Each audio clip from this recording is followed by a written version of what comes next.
This is the 5 Point Play podcast, the diehard Duke basketball fans podcast. And DH, we have an amazing new intro song. I wonder who made that. Yeah, man. A person who loves making music and loves this podcast at the same time, man. It's an honor to be able to have my music played on this platform, number one, and be asked to do so, number two. Thanks to everyone, you and TK and all the OGs and AC for allowing me to help out in this way, man. It's a huge honor, and I'm glad it sounds really good. It fits. I'm really it does. It's perfect, and I'm very grateful to you, as everyone is. So this is the launch of our summer series for 2026 summer. Yeah, man, it's been a a lot of while. things. It has been a while. It's been a while. Trying to remember the last time I was on the mic. It's been a hot minute. Yeah, it's been a minute. You've been all over the world, man. I You've was been I all was over the in world, Dame dude. Sar's homeland. It was beautiful. It was Yeah, absolutely beautiful. I was over in I Italy. can imagine, dude. I mean, especially to travel, these days to get something outside of what we see every day is a blessing. It's a Yeah, blessing. So really. I'm glad you're able Really, to go. it was a fantastic change of pace. Yeah. I have had a crazy. My power just went out. I think. No, those lights are still on. Huh. My light just turned off. My front light. For those who don't know, there is always something crazy there. There we go. Shout out to Elgato for having remote controllable lights. Ooh, fire! I need to get one of those. I got this little light over here. This little I have fully too much Elgato stuff, but it all works really well. So yeah, I've had a very interesting start to my my summer today. Being the official up here, at least in the greater Philadelphia area, today is the official start to summer because it's Wawa Hoagie Fest. I know you know a thing or two about that. Wawa Hoagie Fest. I can still remember the commercials. Oh yeah, oh yeah, And the theme song. Yeah, man, but I gotta get back. I gotta get back out there for the Hoagie Fest. got a few weeks. You know I'm here. That's true. Yep, indeed. But yeah, so we have a few confirmed roster pieces that we're going to be discussing. We're not sure how many of us are going to be on today. I know AC and Pablo both said they were going to try to stop in. We have the two of us definitely. Yep, we here, man. We here. We got our the final roster from what we know. We got some coaching staff updates. We got the NBA draft tomorrow. We got some scheduling updates, and if we have any other summer Duke basketball updates, recruiting stuff, the off-season summer videos, we'll talk about that too. So absolutely, man. Let's do it, man. Where you want to start? Start with the roster. We have it's a hell of a roster, Jack.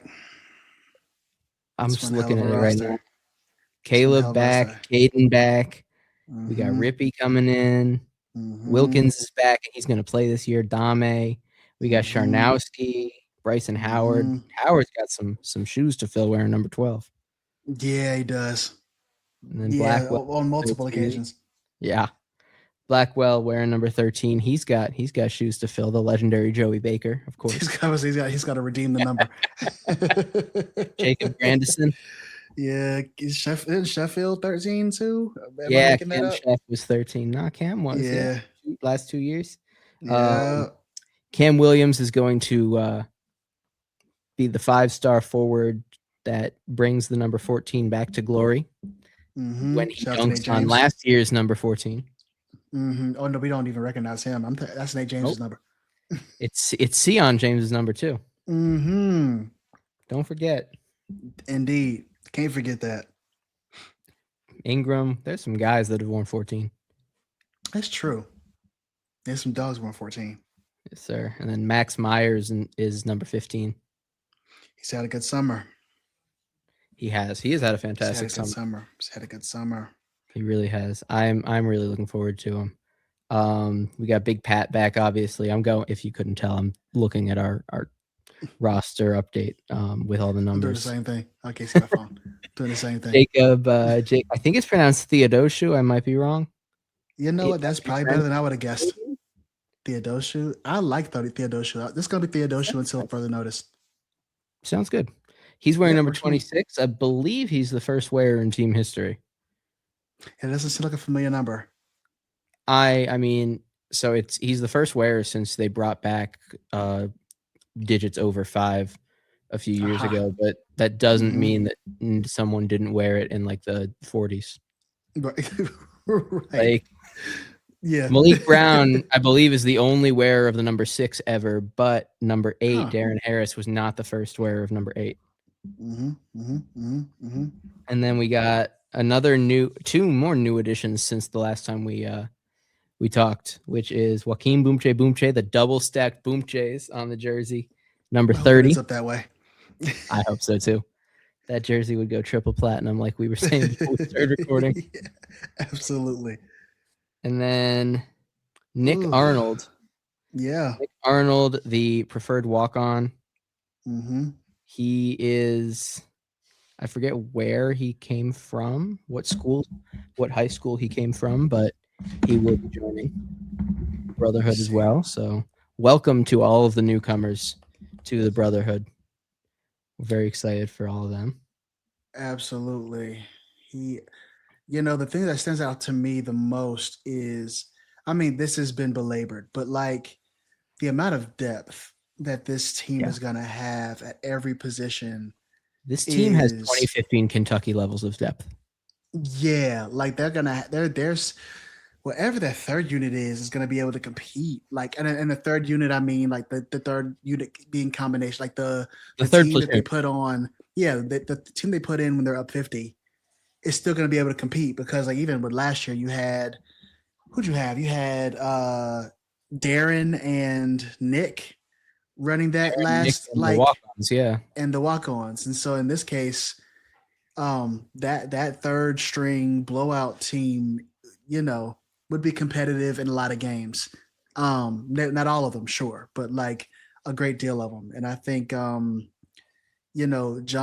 I don't envy, you think about John having officially put, all this NBA business to rest, at least for the time being. Yeah.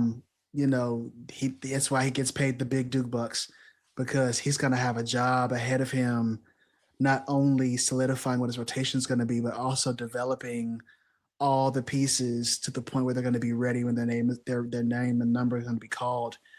Jack, I think that this is going to be an opportunity for John to really flex his coaching and development muscles. I think, as we'll talk about later, his who he's brought in on the staff really aids in that. And also, I think the players are going to really make it difficult for him in a great way. Some of these decisions he's going to have to make, not even just who starts, but who gets the lion's share of minutes. Because with John, it's not so much who starts most of the time; it's going to be who finishes. It's who finishes. And most coaches are like that at this level. But I'm very excited for. And I think since we had Boomche was kind of the largest piece to commit since we last talked on this platform. Blackwell pulled out of the draft. Yeah, Blackwell pulled out of the draft, but I mean, at least on this podcast, we weren't ever really fully worried about that. Go pro, yeah. So that was a somewhat expected return, but Boomche being here for John to pivot from Allen Graves the way, I mean, we got Dame last year pivoting from Cedric Howard. I'm not sure if you saw this, Jack, but I think Cedric Howard did like a quick interview with Isaiah. Yeah, it popped up on my timeline just Zion before sent that to me. Yeah, I thought that was hysterical. That was hilarious. But to kind of the way that John has been able to pivot early in the summer, there was so much to be said about John's activity or inactivity when it came to the transfer portal and all those other things. But John has plans B through Z, man. Sometimes double A, sometimes and to get Boomche just before he went on this tear this summer. Not to mention when Coach Michael Malone was in Europe recruiting him. Yeah, and it was, and I mean by many accounts was in the lead to secure that recruitment. and he went all the way to Spain and went to go see He didn't Seyan come back Kaita, and empty-handed. He got Kaita, he but he got Kaita, but and while he's there watching the tournament that those guys were in for FC Barcelona, John gets the recruitment from Boomshay, and you know, it's it's just uncanny the level that Sheyer's operating in right now when it it's comes to amazing. recruiting and roster construction. I was prepared to. I mean, even with last year's team, I was prepared to kind of believe that this year was going to be kind of a step down as far as like top to bottom raw talent. And I mean, still, they're not going to have a top 3 draft pick this year. I don't anticipate in their roster this year, but just from top to bottom, even the talent is better than he's ever had. And that's And something this that John deserves a is lot of credit for. this is a roster that's like, I mean, yeah, you got some really good guys, some guys who are going to be first round picks, but this is a roster of just high level collegiate players. And Mm-hmm. I mean, we've had a mix the last few years of just pros and high level collegiate guys. This is different. It's like, yeah, I also thought this year was maybe going to be a step down in terms of ceiling for the team, but yeah, the best player is not gonna. We're not gonna have a national player of the year at Duke this year, but the just like the highest of the highs is not what it was Mm-hmm. the last 2 years, but there's Absolutely. so much more in the middle, and the middle is still pretty damn high. Yeah, man. Like, that's the big thing. That's the big thing. Like I mean, John is making decisions. And I think what I was getting to with the Boomshay recruitment is how it's bolstered the front court in a way that it allows Cam Williams not to be forced into that like S tier national player of the year caliber guy right away. Yeah, it You takes have a some guy, pressure off of him. it takes some pressure off of him with a guy who is top 3 caliber raw talent at this stage of his development. But it's gonna, and I mean, I still, I'm not on the, I typically am the guy behind the scenes on the podcast who gets flack for being a lot more reserved and conservative with like, I gotta see it play out first type of person. And I still commit to that. I think my natural inclination is to be like, listen, um, you got to show me you have to show me what you're capable of. But I still think he's going to take a little bit of time to get up to speed fully. Yeah, I mean, especially since You he's know, not on campus right now. right? But I mean, again, but the good thing about him is he's getting. I mean, he's getting international experience, but he's also playing with American players and going into He practice is. against like he just went through a pretty rigorous process. Oh, Pop said send him the link. I got it. See if I can get him one. I think it's Um, in the okay, copy. chat. Oh no, it's not. Um, but yeah, for him to be going to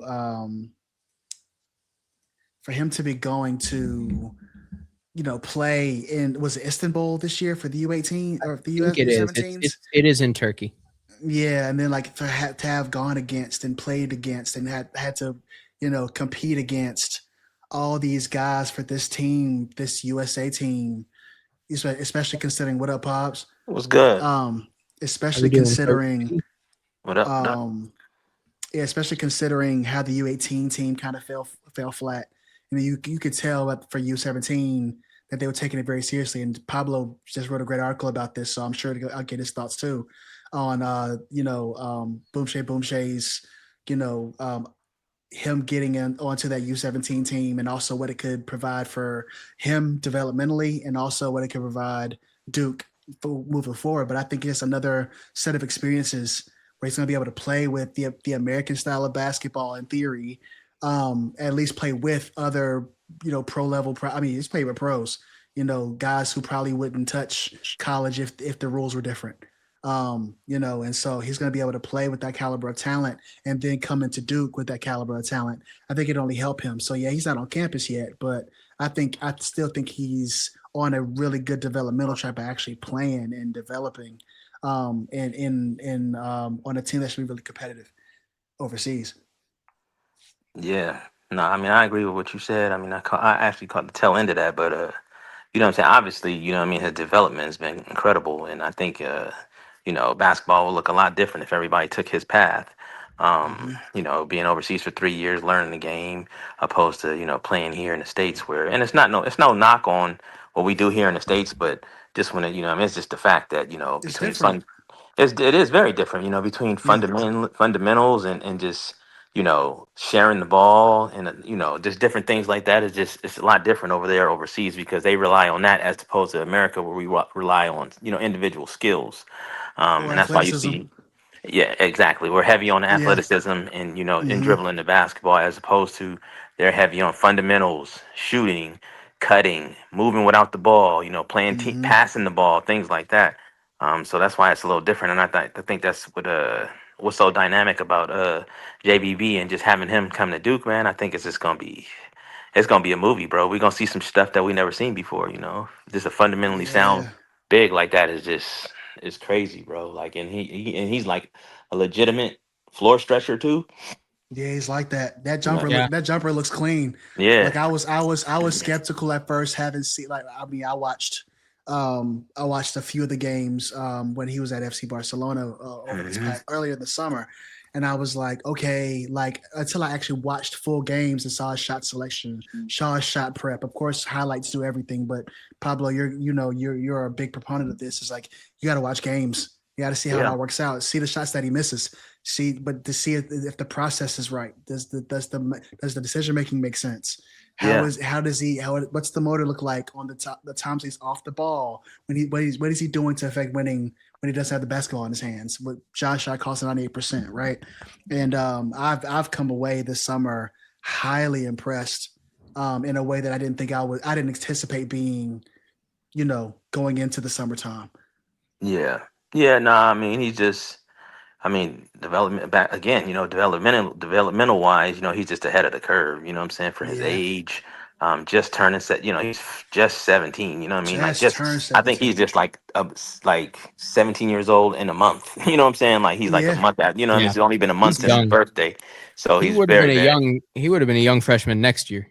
yeah, no, yeah. without a doubt, man. So that's like, you know, what I mean, that's just incredible. And I think, you know, just speaking on his shooting, you know, so many guys that, you know, that can make a 3 pointer, but can they Mm-hmm. make a high percent? Can they make it at a high percentage? Can they make it consistently? That's where the Mm-hmm. difference is where you get, you know, like a JBB and these other guys who call Mm-hmm. themselves stretch fours, like who can, yeah, they can pop out and hit a three every now and then, but are they Right. shooting a high percentage? Are they efficient at it? You know what I mean? Are the shots, you know, timely? Are they going in during crunch time and things like that? And I Mm-hmm. think that's the separator for JBB and a lot of these guys. You know what I'm saying? He's shooting that thing like Mm-hmm. it's a real part of his arsenal. You know what I'm saying? Not just Yeah. something he goes to as opposed to, hey, I'm open. Well, fuck it, I think I'm gonna shoot it now. You know what I'm saying? Now Yeah. it's like I might not even be open, but guess what? I'm gonna get this Yeah. three off anyway. You know Yeah. what I'm saying? Yeah.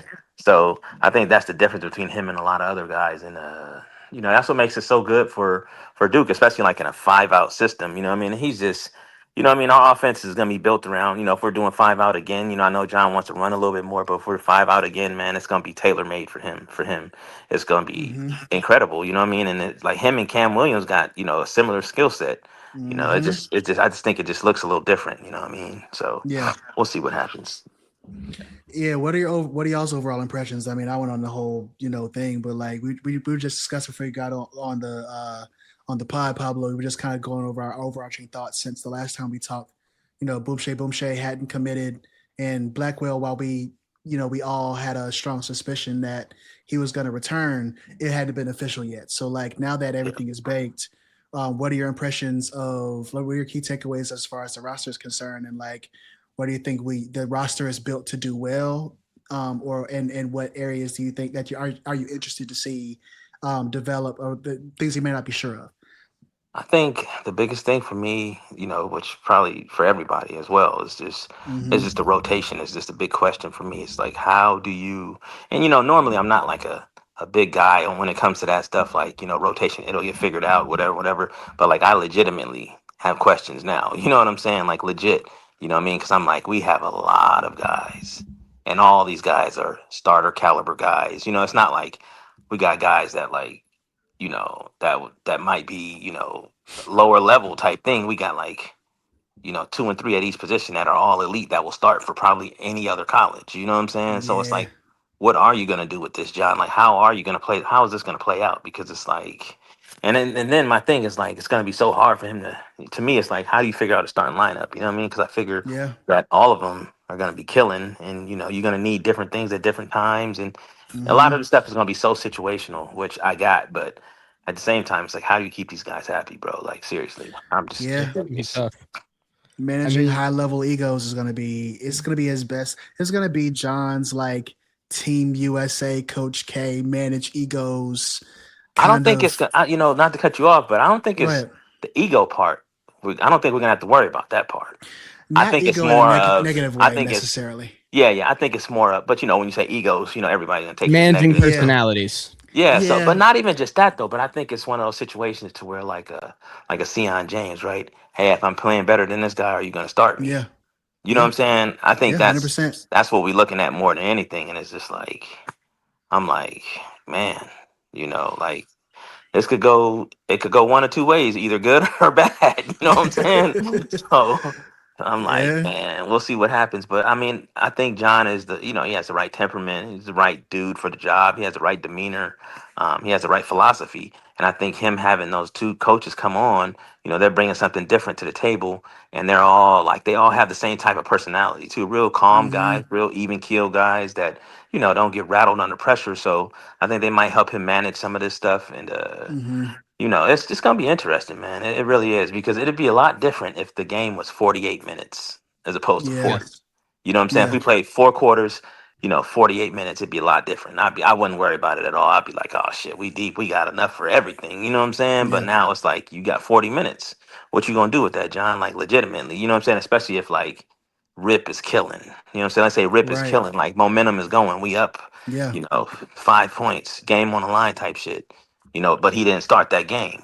You know what I'm Yeah. saying? But then you got C. Foss, you know what I'm saying, who could lead you to the promised land. He's a calming force or whatever. It's like, what do? Do you take him out and you keep Rip in, or like Mm-hmm. how does he get this valuable? How does he get these valuable minutes so later on maybe you might need him in the postseason or whatever? It's just Yeah. Because you're so not many taking different things, Blackwell man. out. Yeah, Oh, exactly. we And also got that's Caden in that whole And situation. you got Cade in the exactly, situation exactly. who So was clutch in March, and he was clutch in Yes. March, all Oh, March. yeah. I I think think. I think the big thing. Sorry, Oh, go Pablo. ahead. No, go, Jack. Go. I think the biggest thing is there is exactly one guy who is guaranteed to start, in my opinion, this year. Maybe two. Okay, two. Blackwell and Gungba. I don't think any other position, any other starting spot is guaranteed. Because look, in the guard spots, you have Blackwell, Foster, Boozer, Rippy. I think It's Dame's a not. lock. Oh my God, how did I forget about Tommy? That's what I'm saying, right? And That's that's what where that's I'm three like, spots. damn. You know what I'm saying? Wow. And that's where I'm Okay, like, so That's that's three damn. three. spots. We have, That's and three you throw spots. somebody like Dame in the mix. Now you got to reshuffle your whole pattern, your thought pattern. Your whole deck. So you Yeah. like, Oh damn, my like what God. we do, and that's Yeah, funny you because I go. think I texted that earlier. I'm like, we so damn deep. I be forgetting who on the team. You know what I'm Yeah, saying? you Like, did that's say that, and crazy. that's exactly what Yeah. So Yeah. it's interesting, man. it's a problem. It's a great problem to have. Yeah. I We said say earlier that we in the say that year. now. It's a great problem to have. You know what I'm saying? But Yeah. let's see if it's a great problem to have. Like, Sure. time will tell. I don't I expect said this anything before you great. joined, What'd you say? but it's depth wise, it's similar to 2015 Kentucky. Oh, for sure. I really think that John has 10 guys minimum who can play. I think you got more than that. I'm about to say Shit. in I our in mean, our in I our agree in with our that. 11 and 12 11 would and start at most schools. Yep. yeah. Yep.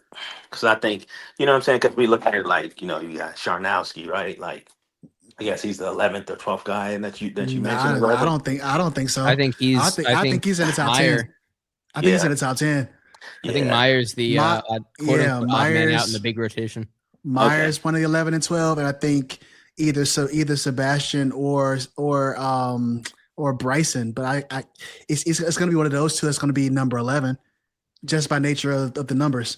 But I mean, what are you saying? What are we saying right now? But think about it, right? Bryson's a problem. Like Bryson's a problem, a legit problem. 5-star talent. You know what I'm saying? Yeah, but think about problem. even like bringing up the point of Sharnowski. Matter of fact, if you didn't see that, check my Substack out. I just wrote an article on him. Holla at me. Think about Sharnowski. If you're not reading Pablo's Substack, you should be. Yeah, no, he's got audio. I agree. That guy is pretty good at what he does. You're humble anyway. Nah, but thinking about Sharnowski, right? Shit. But who you got playing in front of him? You got Cam, you got JBB and Big Pat. So damn, how do you shuffle that? You know what I'm saying? Yeah. Like, man. I mean, I feel Sharnowski's gonna fill the role that Maliq played last year. Bring him in at the under 17 or at that 17 minutes. We got play him for that junior Sharnowski too. You know what I'm saying? Right, exactly. Junior, so it's no rush to be like. It's just like Maliq. It was like, okay, if he plays a lot, good. If he doesn't play too much, good, because we got him for next year, and that's cool. But it's like I'm thinking like, beyond this year too. You know what I'm saying? Because the retention beyond this year is going to be crazy. So. That's why I really only think Duke is going to lose like 3 to 5 guys. Yeah, if we lose 5 guys, that's a whole lineup. You know what I'm saying? A lineup, right? Yeah, but we have the guys to replace them already on campus. So how many guys do you recruit then? That's the question. See, because you got to think about it, right? That's going to be a strong class too coming in. Just look at the guys who have Duke offers right now. Yeah. Those guys who have offers right now, the guys who are projected to come back are in those positions. Yeah. Like Cager, we got wings that's definitely going to be back. Like, let's say like Bryson's back, or I know Dame's gone, right? That's, he's pretty much like, we can say he's gone for sure. Dame, probably Pat, and I mean, Blackwell and Foster. Big Pat, Dame. Blackwell for sure. He's a senior. Blackwell and Foster are both seniors. Foster, senior. But the 5 and 5 should be there, right? And should be there by then, maybe. So the guys I've been talking to are not sure it's going to pass before the end of this academic year. Yeah, gotcha. But yeah, man, like it's. I think in a situation like this, right? I always refer back to the evidence that's been presented to me. What we know for sure is that John is a great manager of people. You know what I'm saying? We know that John is one of his, but much like Coach K before him, they get the relationship part right. You know what I'm saying? They get the relationship part right. And one thing that I think that he learned, I mean, it's one of my articles I wrote last summer about like his approach and what he learned throughout all the every year that he's coached going into last year, and how that contributes to his roster construction. One of the things I think he learned from that Kyle Filipowski, Jared McCain year was the importance of personalities. Yeah, but I think that's also why he's won it so much in the NBA. You know what I'm saying? Yeah. That's one of the reasons. That's one of the reasons why he's won it so much in the NBA. I think there's multiple reasons, obviously. But one of the reasons is because of, what he does, you know what I'm saying? Like the way he builds relationships, and he understands the X's and O's and stuff. But I also think that's why the NBA wants him so much, though. You know what I mean? Yeah, think about it, right? You got a guy who can really massage relationships, you know what I'm saying? And just like really make things work. And I think this year will be a testament to a lot of things for John Scheyer. You know what I'm saying? Yeah. I think at this point, I think he's just auditioning. You know what I'm saying?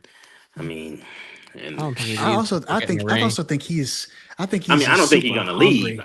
Trust me, I don't think he's gonna leave until he gets a ring for sure. Yeah, for sure. I'm definitely with you on that, but we'll see.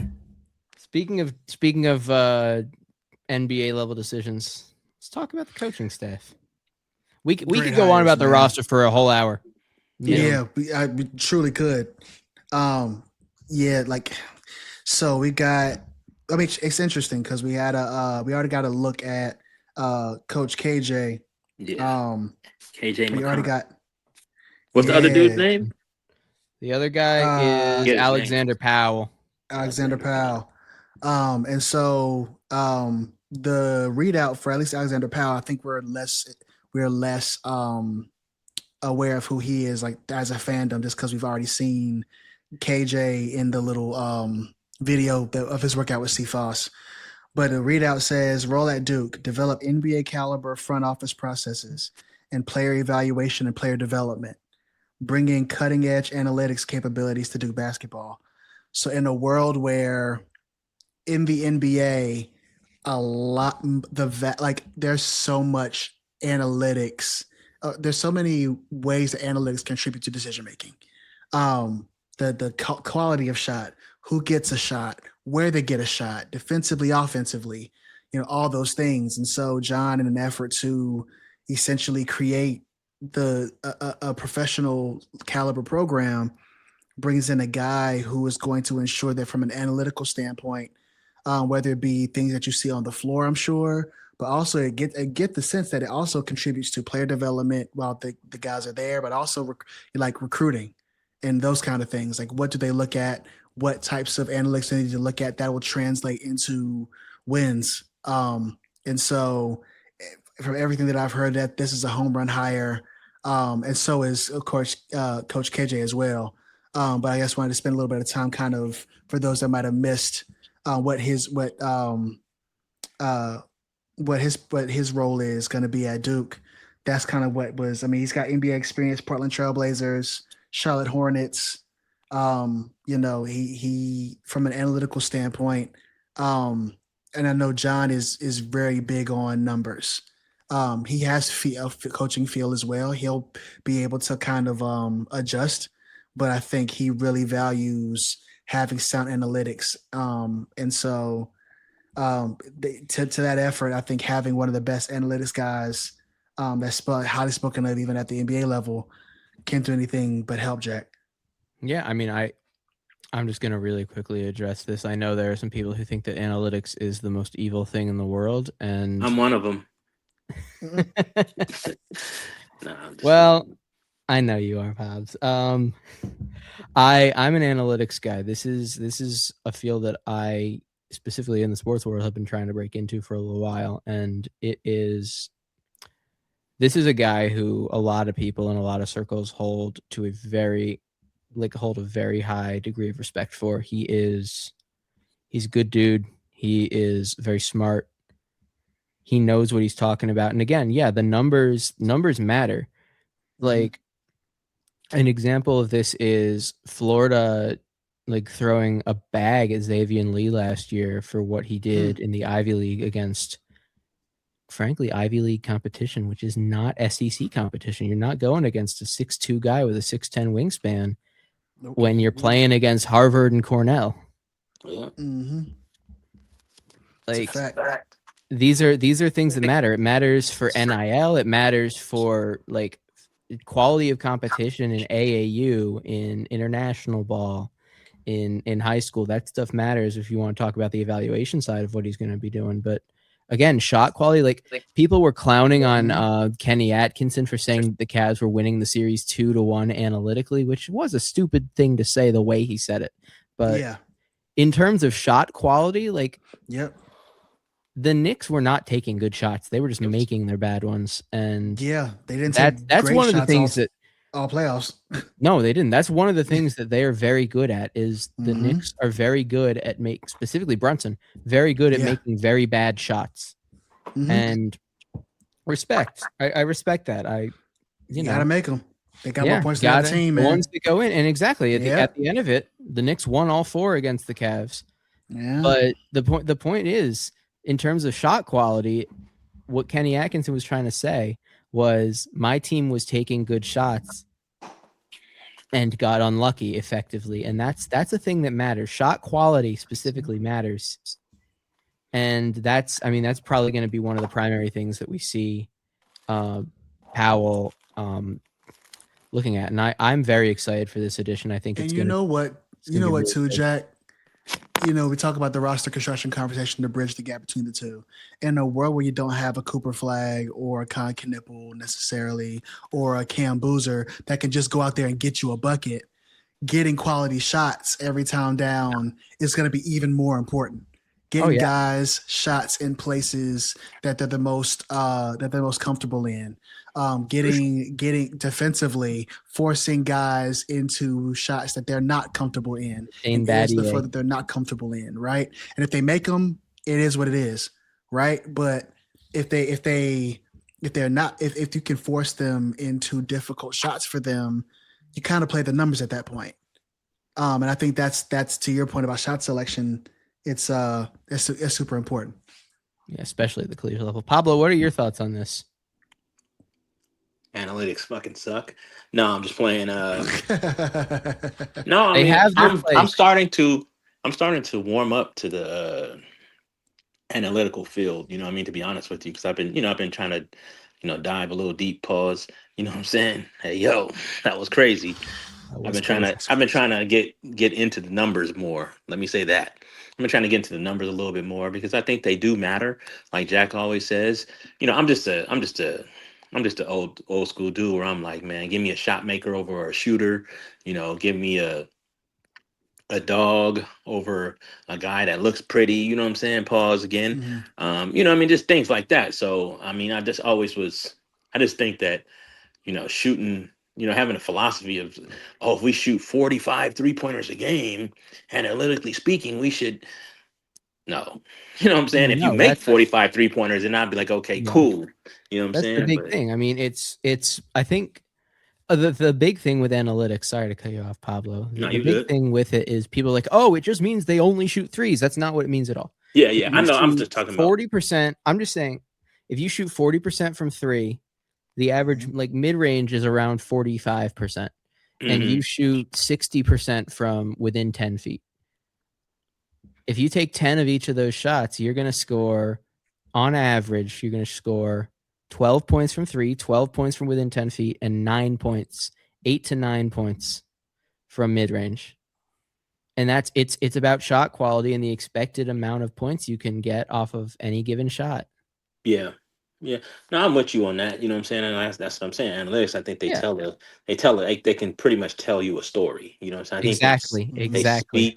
they speak, I think the numbers speak, in a way that, the game can be broken down a little bit differently. I think that, some things that's negative about analytics that, you start talking about like what shots aren't good or whatever the case may be, like a mid-range shot or whatever, like analytically speaking, is probably not a good shot. But then you got guys like Kevin Durant that, you know what I'm saying, that make Yeah, almost but every Kevin shot from Durant the is such an mid-range. outlier that You know what I'm saying? It's Yeah, just an that's true. it anomaly. is You know what I'm efficient when saying? he takes it.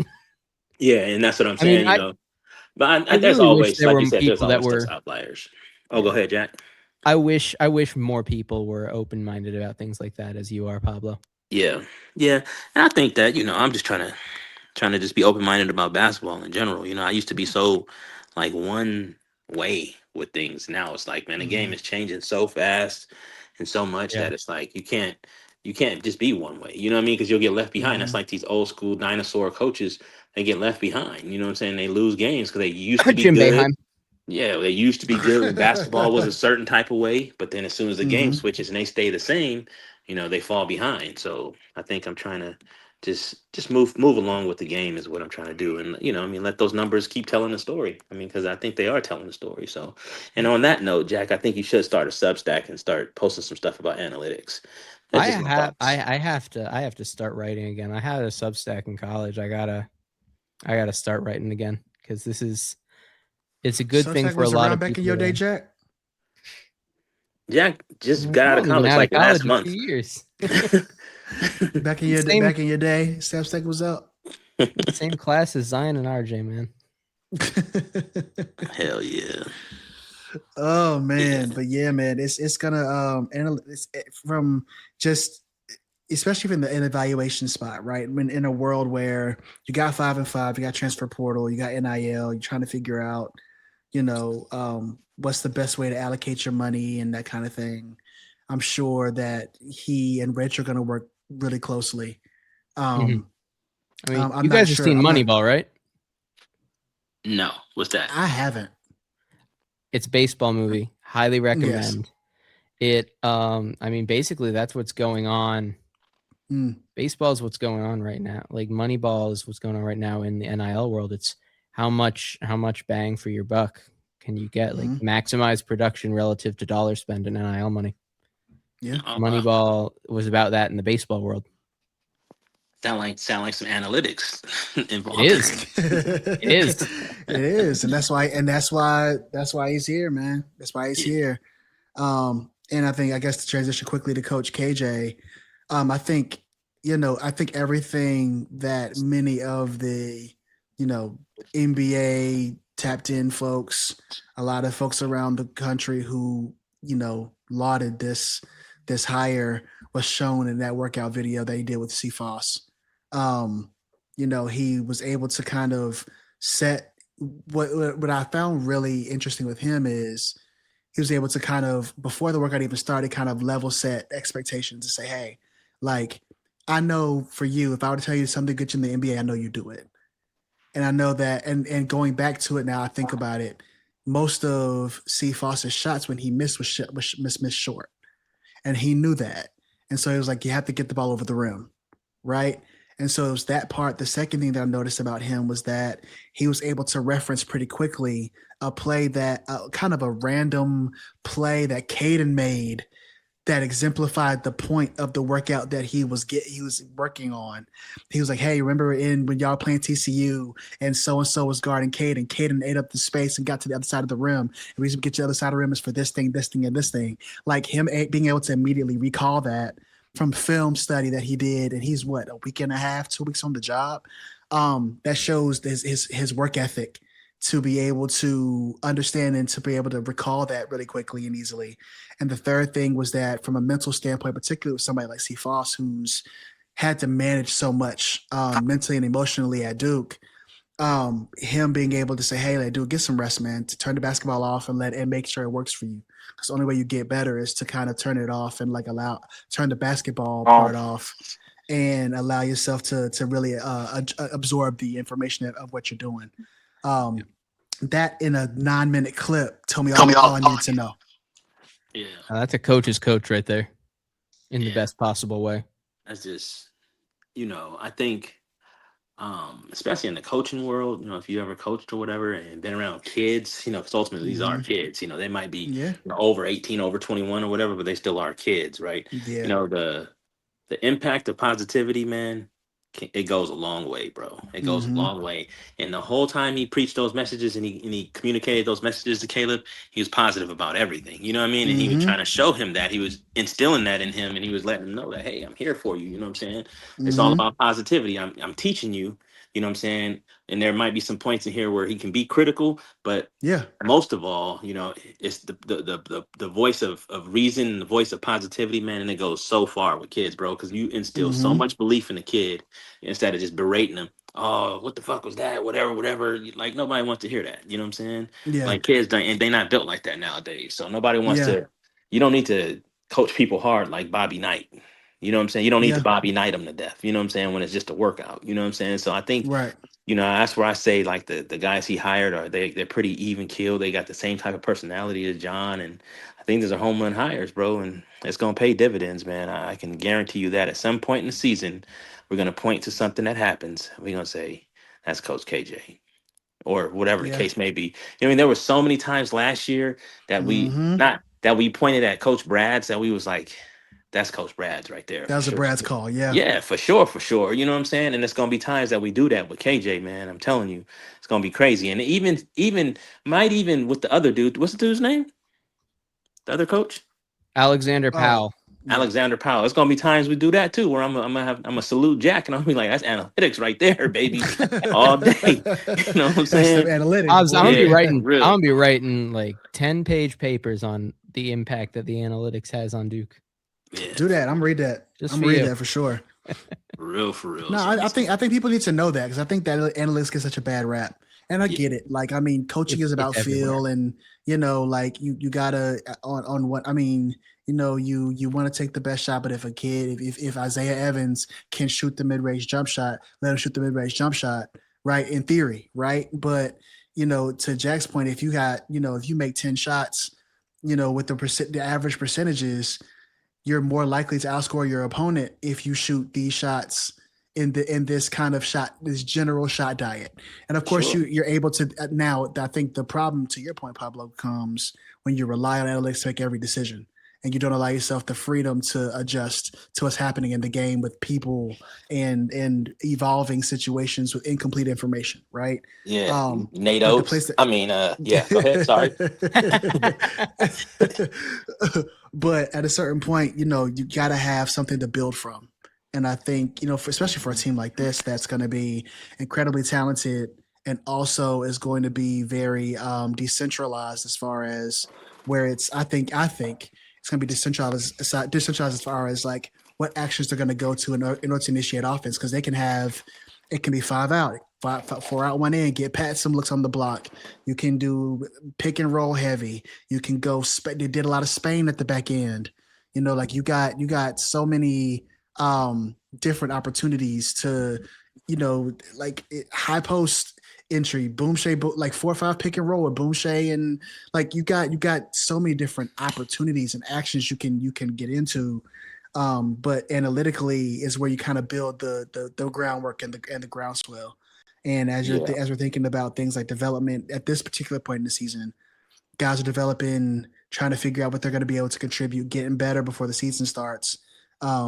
Those analysts are going to help you determine one, how much better a kid is getting, like even small things like that, like who not just who's getting up extra shots, but like who is actually improving on a day in day out basis.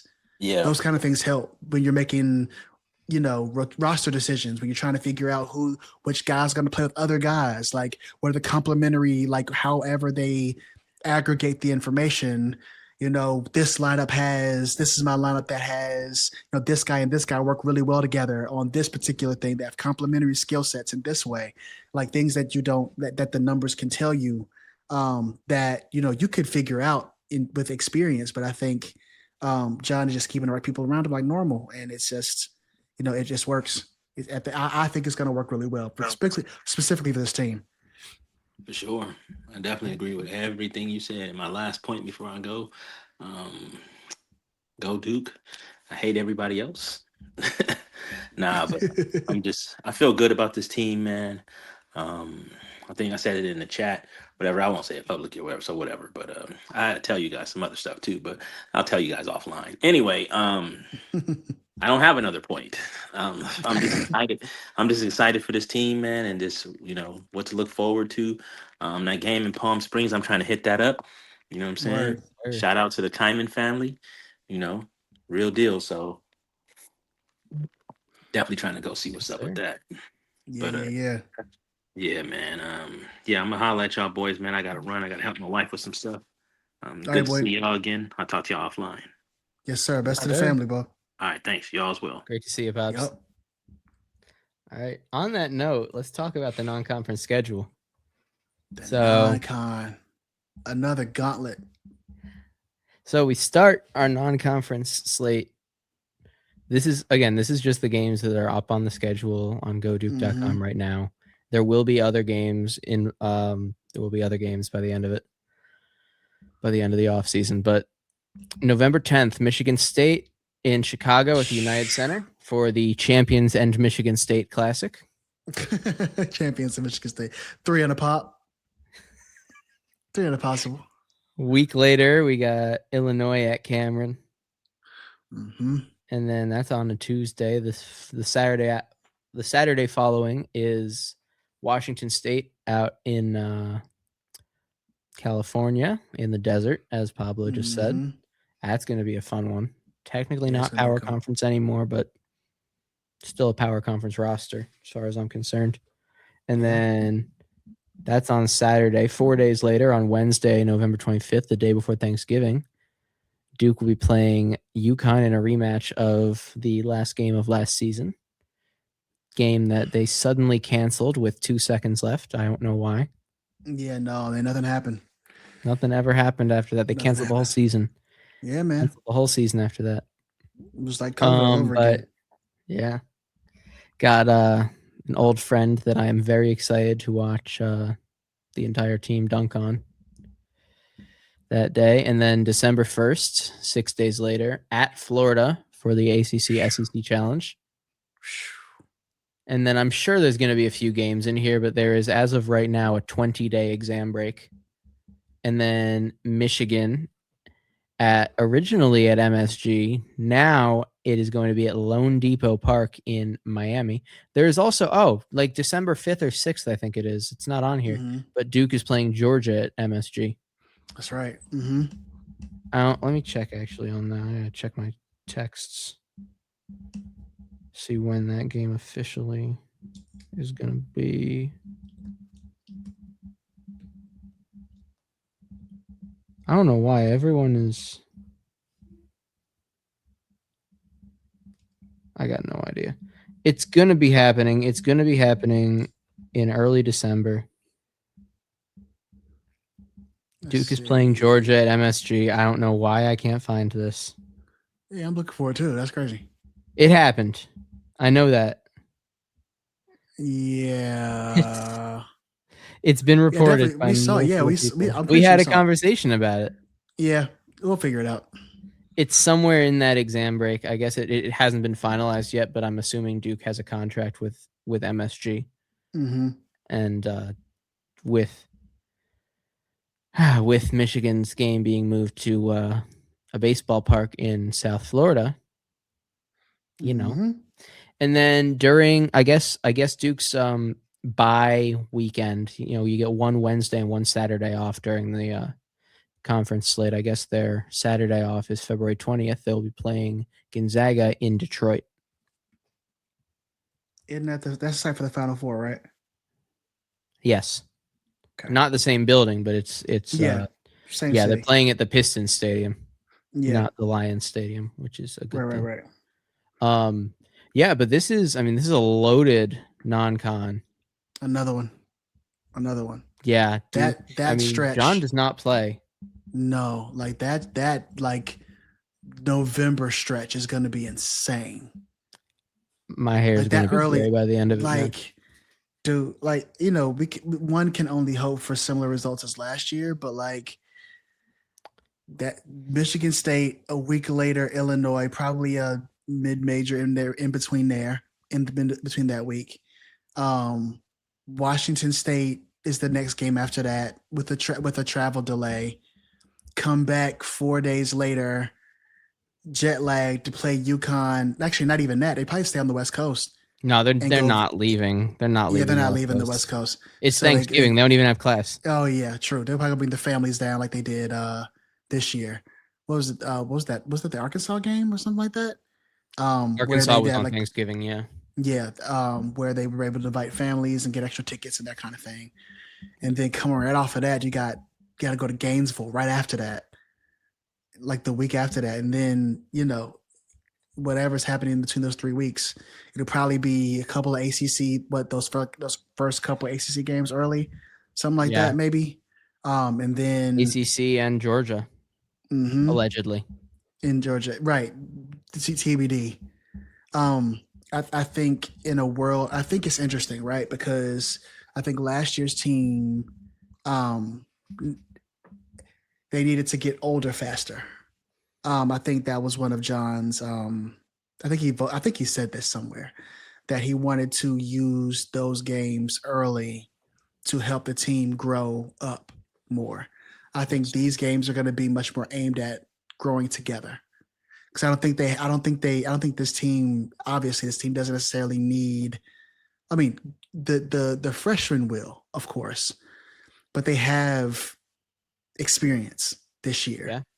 They have experience of guys who played in all these big games last year with this jersey on, or, at Wisconsin or whatever the case may be, that guys that have played these games.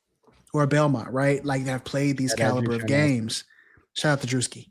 And I think this is going to be about really getting into not like understanding what the flaws are, but also understanding who's going to come to play in those big time environments.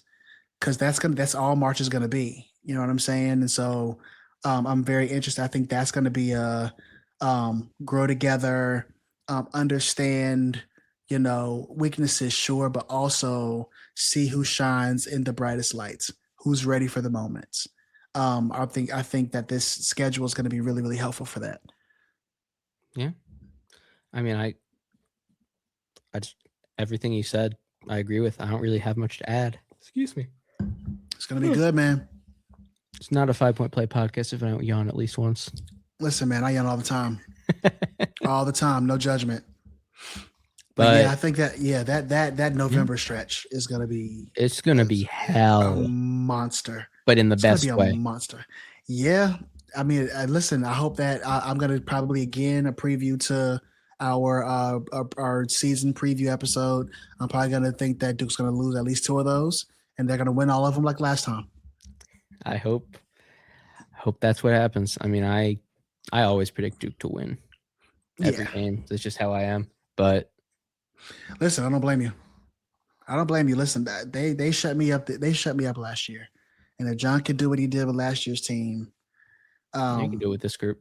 He can do it with this group, and I am very excited. I'm mostly excited for like how healthy I think the team is going to be.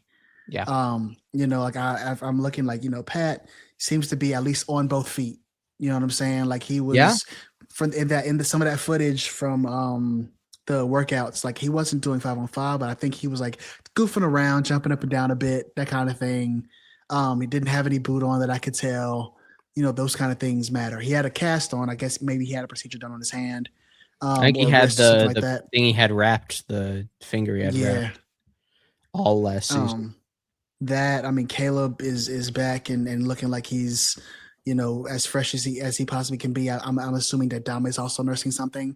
I don't know, but he wasn't. I know that in the John Blackwell video, he wasn't in. Maybe it wasn't his turn, but he was in the gym.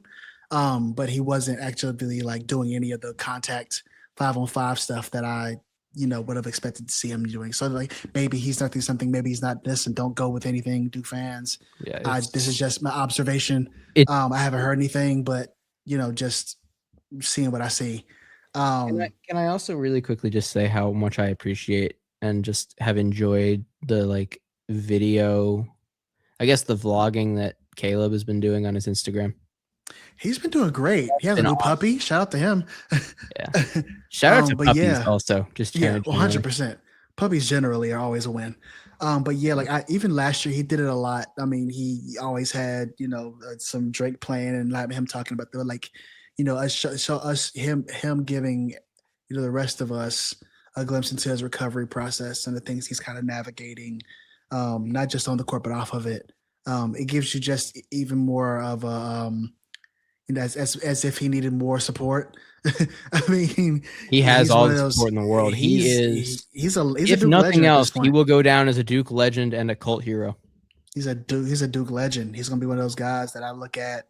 Even if 2015 hadn't have won the championship, I would have known that Quinn Cook was one of my favorite players because I would have known Emil Jefferson was one of my favorite players.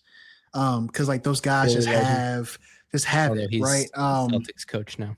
Yeah, he is. Boo. But I mean, shout out to Giannis. God, I hope not. Although Miami's not better. Right.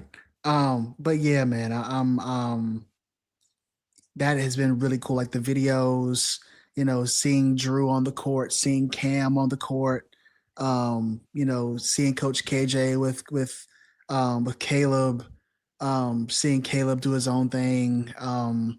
We've had a chance to really watch aspects of or different pieces of this Duke team grow, mature, or heal throughout the summertime. Boomshay over the course of summer going crazy. Maxime going crazy at FIBA. Like, we're just watching this team. We have access to this team, at least the pieces, and then we're going to get, Strongman Fridays probably again and all those things that Preston Green's going to do. I'm sure, Duran and like the relationship with him and John Blackwell is budding in a really interesting way that I like quite a bit. So this team, it's I won't say that I've really, really liked the team as of yet just because I haven't seen them all together, but they have the makings of a really like entertaining and like enduring team personality. What I've seen has me excited. Say that much. Pivoting really quickly. Today is June 22nd, and that means that tomorrow is June 23rd. And DH, you know what happens at 8 p.m. Eastern time on June 23rd? I'm gonna be in the bed, Jack. I am in the bed, Jack. I will be sitting right here with AC, I believe, and we will be doing a live show for the NBA draft. Oh, the first round is tomorrow. That's right. We have a live show. We will be having a live show. I might stop in for that, for sure. From bed? From bed, yes. But I'll have it on. Yes, sir. So, yeah, so the first round is tomorrow. Utah has the second pick. That is where I personally believe Cam Boozer is going to go. That is going to be our first player to keep an eye on. Obviously, there are 3 Duke guys in the draft who will get either drafted or signed to a contract right after the draft in over the course of the next few days with Cam, Slim, and Maliq. Yep. Three of my favorite Duke players ever in one draft. It's pretty cool. It's going to be great. Yeah. So do you have any predictions on where everyone ends up? I mean, I think it's going to be interesting because I think about Utah and I'm like, okay, they have Flip running center. They got Ace Bailey already as a mobile forward 3-4 kind of guy. But I think that especially now that I think about it, having Cam Boozer in Utah with Kevin Love as I mean he's a free agent right now, but that might be a really interesting developmental thing for Cam. In a way that I didn't necessarily think about until I just looked it up. That he's currently a free agent. That's at least currently with Utah. But yeah, I can't see him going any further than 2. I think Washington could use him, but I don't think that Washington's going to go for it. As far as Slim, I mean, anywhere just after lottery, I can see, between 15 and what did we say before? 15 and 20. 15 and like 25. 25. I think if he falls below 25, that's a problem. It's a problem, and he's going to be a steal because I mean, who doesn't need a high shooting, like low usage, catch and shoot, movement shooter, improved defender, attack tie closeouts kind of guy. That also is box office personality wise. That's true. So I think fans will end up liking him. As far as his personality goes. So, I mean, you pick a team, and I think they could use it. I mean, I think that San Antonio could have used it this year. I think the Sixers. We could talk about the Wolves of the Sixers. Hey man, we got a new president, same owner, and I don't like our owner at all. So we're gonna have the same restrictions, but can only do so much with a guy who refuses to go into luxury tax. So yeah, we got those guys, and I'm missing one. I'm missing. Maliq. Yeah, I think Maliq is going to be. I mean, if he hits the draft, it's going to be second round for sure. Yeah, I just don't think that he has enough of an offensive skill set for a lot of these teams. They're going to say, okay, he can defend his behind off, but if he's if he doesn't give me much, offensively, aside of maybe some high post passing upside, but he's a lot more risky. But with space, can they project out with spacing? Can they project out what he would do with more spacing? Can they project out what he'd do in a second or third unit or in an entry situation? I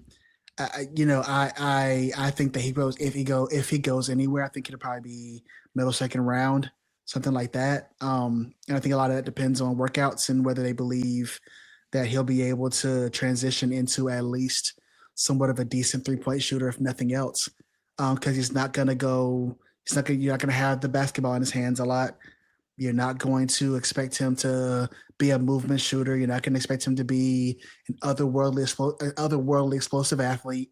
What you're getting is a highly cerebral, passing, undersized 4 who can just be incredibly disruptive defensively, and you hope for the best. Yeah. Which I can see someone trading into a spot at like 45 for him. Okay, I can see that. Yeah, that's probably fair. I can see like a team like Oklahoma City rostered Andre Roberson literally until he could not walk. That's fair. And he literally was like a 20% free throw shooter. Forget the 3. That's true. Yeah. This is like, I think that would be, first off, that'd just be an awesome landing spot for him, obviously, on account of they are going to be really good for a long time. And also Jared is there. And also Chip Engelland, I believe Chip Engelland's still there. Yeah. Legendary shooting coach and Duke class of 83. I don't think I knew that. Yeah. My uncle was friends with him when they went to Duke together. That's dope. I have some great Chip Engelland stories. But what about you? What do you think? So I think Cam goes too. I mean, I'm going to talk a little bit about just kind of like player comparisons in the league. I mean, everyone keeps saying like really stupid things for Cam. I hear Kevin Love a lot. I don't know how I feel about that. Like, yeah, he's left-handed. Is Kevin Love left-handed? Is Cam's left-handed, right? Cam's not left-handed. Cam's righty. No, I'm thinking of someone else. I'm thinking of like the Bagley Bosch comparison. I don't know why that just popped into my head. Jesus, Love's not even left-handed, but oh my god. Anyway, yeah, big guy, 6'9", 6'10", can rebound, can throw crazy outlets. But here's the thing: Cam can run an offense. Like I don't think there's a comparison for Cam. I think his absolute worst case is he is like if Ben Simmons was willing to shoot. Yeah. Like I think that's his worst case. Like offensively, he's not going to be what Ben Simmons was on defense. He also doesn't need to run point though. Yeah, Ben Simmons ran point quite a bit, and I don't think that. I mean, I don't think that Cam is going to do that in Utah, let alone in his career. No, he's going to. If they do something's wrong. Yeah, I agree with that. But I think it's he can initiate. I agree. And be a secondary ball handler, and like I think upside is Hall of Fame Giannis with a jump shot, Jokic, but a little bit more mobile, and like. That sounds insane, but we're also talking about a guy who's going to be a top 3 pick in the draft. He's been doing it his whole career. He's been that like, I'm not sure about this guy. Then he ends up being the most productive guy in the world. Like, I can't, there's no reason to doubt him now. And then you give him some spacing and the opportunity to create and, to over. Yeah, man. I'm not betting against him. I'm not betting against him to succeed at all. Never. All he has done his entire life is win. I'm not. Also, I mean, what kind of a storybook would it be if the team his dad is a scout for and played his best years of his career at drafted? Like he was born in Salt Lake City. That'd be special. That'd be special. I mean, I've heard smoke about like Debanso wants to go to Utah, and that's why he went to BYU, and that's why he went to high school out there. And he's a lot of smoke there, Jack. But he's not going to fall. I think. I mean, I've read multiple things that say the Wizards are going to take him number 1. And I mean, I think Cam should definitely go into consideration for number 1. But as much as I think he's the best player in the draft, I just don't. It's the Wizards. Respectfully, if you're a Wizards fan, I'm very sorry, and I offer you a virtual hug. They're the Wizards. They're gonna draft Mansa. I mean, also they have Sar, so I don't really know how the fit works there with Cam. It's a whole different issue. I mean, they have Alex Sar listed as a center. They do. On NBA.com. So like, Cam can play outside, and he will do very well playing outside. But I think Cam is at his best in the high post, like starting his operation at the high post, and that's just gonna. Sar is a similar. Yeah. Occupy similar space. It doesn't work. Modern spacing doesn't work with 2 guys who operate really well out of the post like that on the floor together. I mean, for whatever it's worth, it was the same thing with Pat and Cam for a while there. That's true. And so if you're thinking about a good passer. Like, no, he's not. I would say, yeah. I mean, he doesn't do anything near. I'm just saying, like, as far as where they're most comfortable, as where they operate is high post. Top of the key, elbow, wing initiation kind of stuff. If that's where you're, even if they use Saar as a screener, and you move Cam second side, and they run an action and get Cam second side to start making some decisions getting downhill, okay? Or you run a 4-5 because he can handle 4-5 pick and roll and do some damage. Like, again, a lot of the things, that's another thing about John that I love is all these things they're going to be asked to do in the league are things they would have done already. Yeah. I mean, we're also looking at Trae Young being the PG there. And they have to figure out what they're doing with AD. God knows what they're going to do there. What'd you say? God knows. I said, God knows what they're going to do there. They just signed him to a friggin' $212 million extension. Nice. Genius. Nice. Oh, yeah. But listen, man. I'll listen. If you'd like to pay me money to waste money, I'm down. I could do that. Yeah, me too. But no, they got to figure. I mean, I keep reading reports. Oh yeah, they're going to trade AD before the season starts. I don't think they will, and thus I don't think it's a good idea to have Cam Boozer around. Respectfully, like I get it. Yeah. I get why they're not looking. Excuse me. I get why they're not looking at him just on that merit. Like they might have Anthony Davis there, and you don't want your number one overall pick to be blocked by a future Hall of Famer. No, yeah, you don't want that, especially not the way the AD plays. Yeah, and how he'll continue to play in that system. No, I think him. I mean, it might be Utah. I mean, Utah, they just have a nice little like core. They just need shooting and guard play. Yeah. But they'll have the Ace Bailey, Kyle Filipowski, Cam Boozer trio to build around for the future potentially. They have Jaren Jackson too. Don't forget. And they have Jared Jackson. So like. If I think about, I think they didn't trade Kessler, did they? No, Kessler. Oh, I think Kessler's a free agent. He's restricted though. Yeah, let's see. Yeah, Walker Kessler and Nurkic. Nurkic, I don't think Nurkic is coming back. Yeah, but you got enough at the wing and in the front court to be much more competitive. The issue is going to be guard play. That a lot of that will depend on what they do with, the rest of their picks and what they're able to do from a trade perspective. But yeah, I'm interested to see where the guys land. But I'm very interested to see where Isaiah lands. I think Isaiah is going to be a steal in this draft. I hope Isaiah comes to Philly 22. Although I keep hearing Koa Pete, and it makes me want to rip my hair out. Good luck with that. Why don't you want Koa Pete, man? He does nothing well. He does a lot of things. But he does none of them well. Yeah. It's the same reason I was mad when they drafted Janai Broom last year. He put up great numbers in college. He's not a pro, at least not yet. He's a pro. Broom's like 26. He's like 25. 26. Broom is like 25. Yeah. He's never going to be a good pro, I don't think. I hope I'm wrong. I think Hook can be a good pro. Yeah, but the issue is the Sixers need a guy who can be a good pro now. Well, yeah. Well, then that's not going to be it. I don't think. They need depth, and I think Evans is a perfect fit for that if he is still on the board at 22. Yeah, I think he will be. Yeah, I hope he ends up here. Let's be clear. I hope he goes sooner, just for sake of him and all that stuff. Too. But I think from a landing spot perspective, if he's still on the board at 22, and the Sixers don't take him, I'm not going to be thrilled because I think he's a perfect fit. He's bigger than Edgecombe, height wise.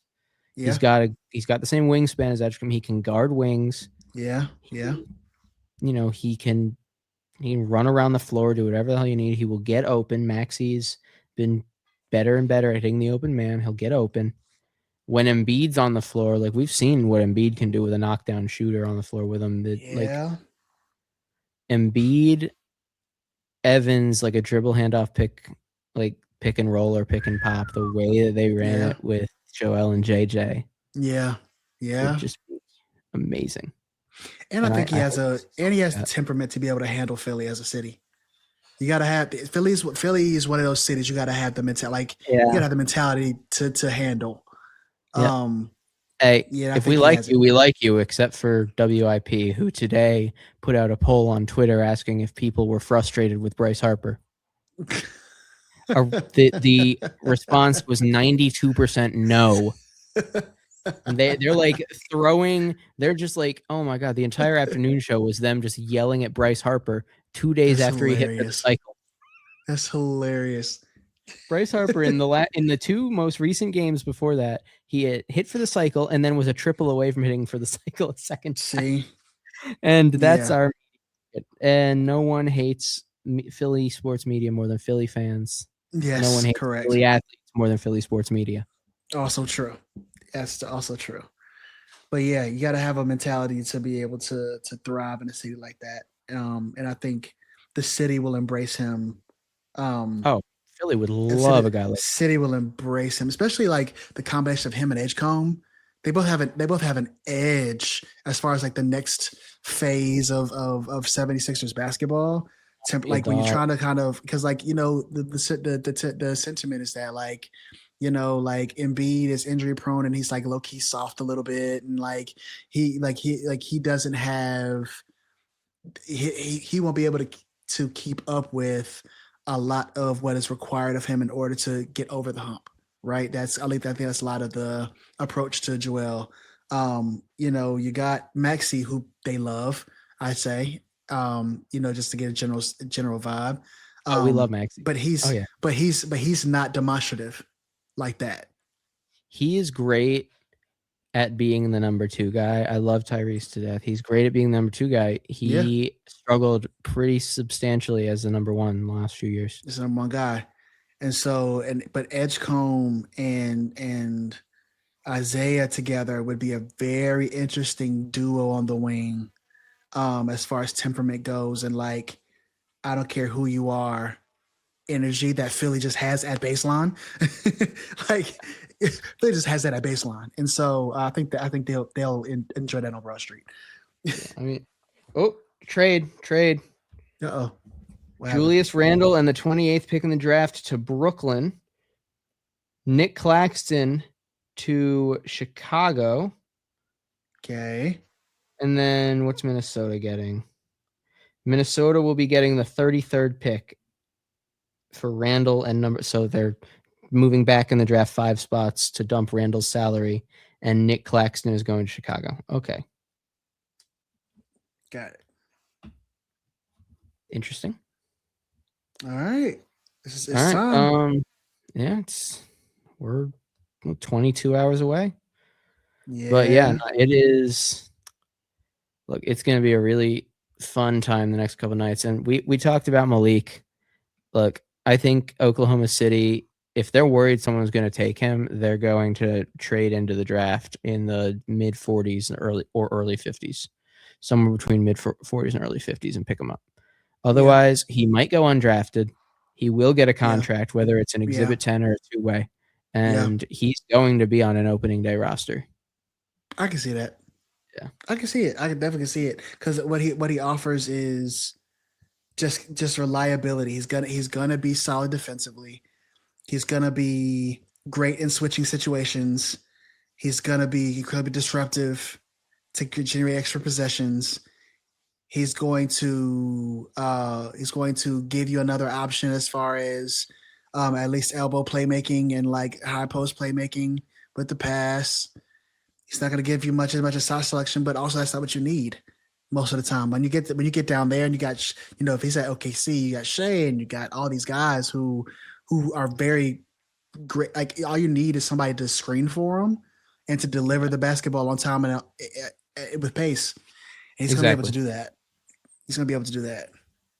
So, I mean, I can see it. I hope so. I hope that for him. I think that he has, you know, I tell people a lot is you got to have, if you don't have extreme like size, right? Like you don't have super incredibly, like he has long arms, but he's not like, he's 6'8" or 6'9". 6'8", 6'9", but he doesn't have the measurables in a way that like a lot of your top end talent's going to have. You have to have a class S skill. You gotta have a special set of skills somewhere. And his defense and his disruption and his hands and his ability to disrupt offenses is something that you can build around. That should earn him a spot. With the right team around him Mm-hmm. and the right coach, he is going to thrive in the way that, I hate to bring this back to a Sixer, but the way Matisse Thybulle did here. And then he goes to Portland and no one hears from him again. Yeah. He's still there. But like when he was in Philly, he had a very good offensive group around him. And he had other defenders he was allowed, like he could let a guy slip by him and then go and block the shot from behind really well, really consistently. He he locked down Steph Curry single-handedly in a game against the Warriors 4 years ago, which was insane. But people can do it. That happened because of the team he had around him. If you can find a team that can hide his deficiencies, namely scoring and shooting, then you got a guy. Got a guy. And I think he can be a guy. I mean, it'll be interesting to see how it goes. So I know that you and AC are gonna be on. I'll see if I can pop in and say what's up to the people. But yeah, it's been a great summer so far for Duke, and hopefully those guys can help their names get called, and it'll be great. Also created by the one and only DH. Yes, sir. Thank you so much for this. Of course, man. It's really lovely, and you guys know what it is. Thank you, as always, for checking out the 5 Point Play podcasts. Like, comment, subscribe, anywhere you get your podcasts. Don't forget to follow us on Instagram and Twitter. Subscribe on YouTube. We hit 500. We're on the road to 1,000 now. So make sure you hit that subscribe button if you're watching over there. You guys know what it is. Come on. As always, let's go Duke. Let's go Duke. Yes, sir.